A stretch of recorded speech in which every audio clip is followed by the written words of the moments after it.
Hi, I'm Peter Burlingame of the Self-Defense Initiative. Steel targets are great training aids. One of the most important factors in training is feedback. You need to know, did I hit? Did I miss? How well did I hit? And steel does that for you. Rather than shooting at a paper target where you may or may not be able to see the bullet holes, the steel target gives you a visual and audio signal as to your success or failure. The problem with steel is that we need to be safe with it. There is the potential for ricochets. So let's talk a little bit more about steel targets, how you can use them, and how to pick good ones, and how to be safe in using them. Research has been done on using steel safely. And what that research showed that is if you use a good steel target, all of the fragments of the bullet will exit the face of the target at a 20-degree angle, within a 20-degree angle. So if this is the face of the target and the bullet strikes it, all of the fragments of the bullet will exit the steel plate within a 20-degree angle. So if you're standing back here, you're safe, unless after these fragments exit at 20 degrees or less, they hit something else and then come back towards you. So when you're shooting steel targets, it's important that there's soft ground for the fragments to hit so it absorbs the fragments and doesn't ricochet them back towards you. Same thing on the sides and on the top. Don't have anything that those fragments can hit and then come back towards you. It's critical that you wear eye protection and that you keep a certain minimum distance. I don't like to shoot steel targets closer than, say, 10 yards with pistols, and if I'm shooting rifles, then 25 to 50 yards. Steel targets are made out of armored plated steel, and it's rated in hardness. The rating is AR 500 Brinell. Brinell is a scale.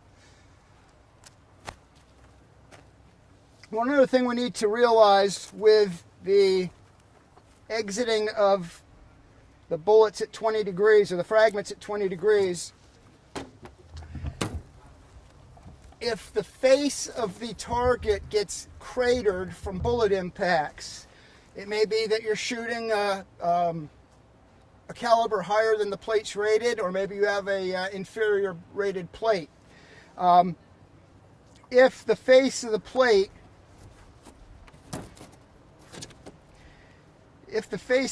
has any dimples in it from bullet strikes, when a bullet hits an area like this, yes, it's still going to exit at 20 degrees, but that 20 degrees may now be back towards you. So if the face of the plate becomes cratered or dimpled, that plate is no longer safe for use.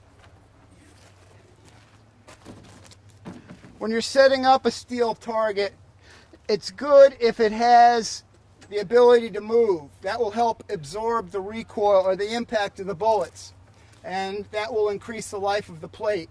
If the plate is solid, then it's going to take all of the brunt of the impact of the bullet hitting it, and you're more likely to have cratering. There's a number of companies that are making steel plates. These are from shootsteel.com, and I really like them a lot. They're relatively inexpensive. The 8-inch plate that you see here was just under $40, and they're willing to ship them in the flat rate priority United States Postal Service boxes, so the shipping is quite reasonable. One of the things I like about the Shoot Steel plates is that they're cut using lasers. Now, why that's important is there's not a lot of heat around the edge, and so it's not compromising the armor-plated qualities, the hardness. Heat will soften the steel. So if you get strikes towards the edge, you won't get the same kind of damage that you would on a plate that's been cut with more traditional heat style cutting to implements. Now, I've got some brown paper around the steel target, and I'm going to fire a couple of shots, and then we'll be able to look at the paper and see where those fragments are going, so you can kind of see that they are within a 20-degree angle of the face of the plate. Let's see what that looks like.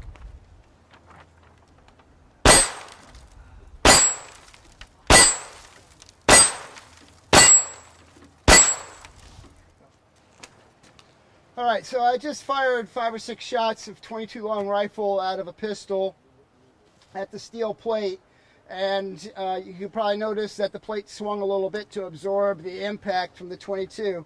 But the important thing is to look at the fragments on that are caught on the paper here, and you can see they don't extend very far, and they are within a 20-degree angle of the face of this plate.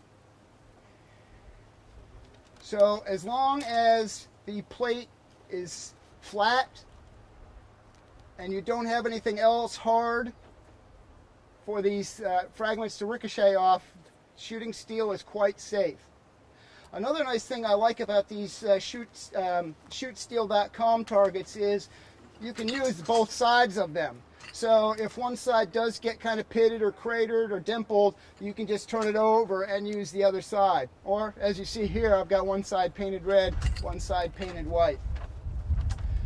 All right, we've seen what a 22 does. Let me get my 9mm out and see what that does and if it changes anything.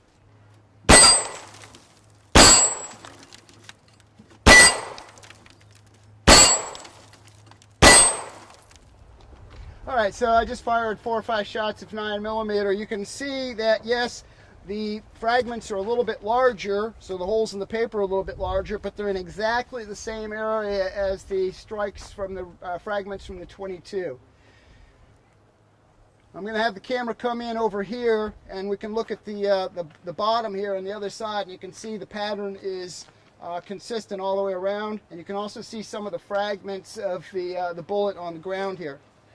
The other side of the paper, and once again you can see the pattern's consistent, and you can see the impacts on the ground, and you can see the small fragments. So the bullet breaks up pretty well into small pieces that have lost the vast majority of their energy by striking the steel plate. This is the biggest one we have here. And even if somehow that came back at you, as long as you're wearing eye protection, that's not going to cause a serious injury.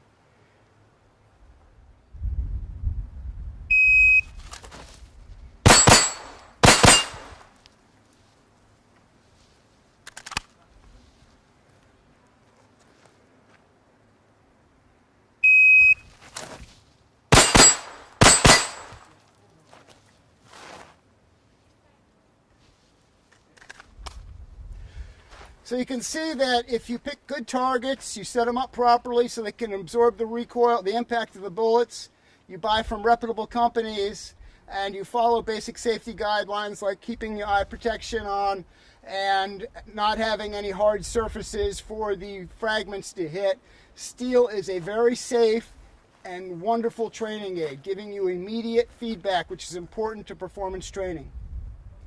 I'm Peter Burlingame of the Self-Defense Initiative. Thanks for watching. Stay safe out there.